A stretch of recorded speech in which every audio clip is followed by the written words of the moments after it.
সবাইকে ধন্যবাদ এবং কৃতজ্ঞতা যারা এখানে এসেছেন। আর তানিমের সাথে আমার অনেক দিনের সম্পর্ক, ভালোবাসার সম্পর্ক। কৃতজ্ঞতা আলাদা করে জানানোর দরকার নাই, কারণ ওর একটা কাজ আমি করছি, এটা ওর কাছে একটা ব্ল্যাঙ্ক দেওয়া ছিল।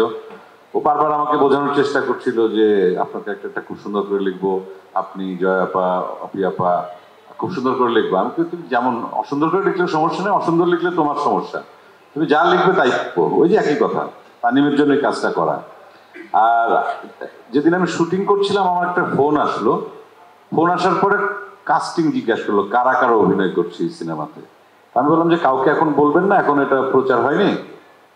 তা নামগুলো বলার পর বলছে একসাথে কয়টা সিনেমা আপনারা শুট করছেন? আমি কেন, একটাই, উৎসব।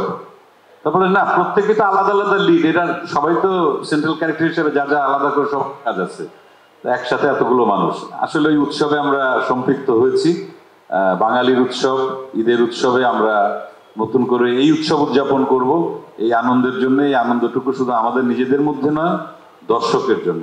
আমরা কাজ করি দর্শকের জন্য, সেখানে আমাদের যতটুক আন্তরিকতা ভালোবাসা আছে দর্শকের জন্য, সেটা আমরা এই উৎসবের মাধ্যমে পৌঁছে দিতে চাই। এবং আপনারা যারা আছেন সাংবাদিক ভাই বোনেরা, আপনাদের মাধ্যমে সারা পৃথিবীতে যেখানে যত বাঙালি আছেন তাদের কাছে ঈদের মধ্যে এই উৎসব পৌঁছে যাক আমাদের ভালোবাসা। আয়নাবাজির পর আমি 10 বছর পর রাশেদ জামানকে একসাথে কাজ করতে পারলাম তার সঙ্গে।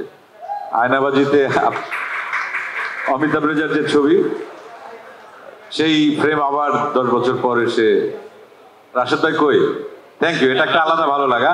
আর বাদ বাকি যেটা হচ্ছে আমাদের একজনের সঙ্গে আরেকজনের সম্পর্ক কিন্তু বিভিন্ন অনুষ্ঠানে গিয়ে হয়, একসঙ্গে কাজ করা খুব কম হয়।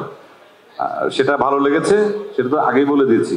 আর রিহার্সাল রুমের অনেক আড্ডা। আর আমরা তো আসলে ওইখানে ভূত লেখা আছে, ভূত 1, ভূত 3, কিন্তু ভূত 2টা আসলে সত্যি কি আর আসবে? ভূত 2 আছে ভাই এখানে।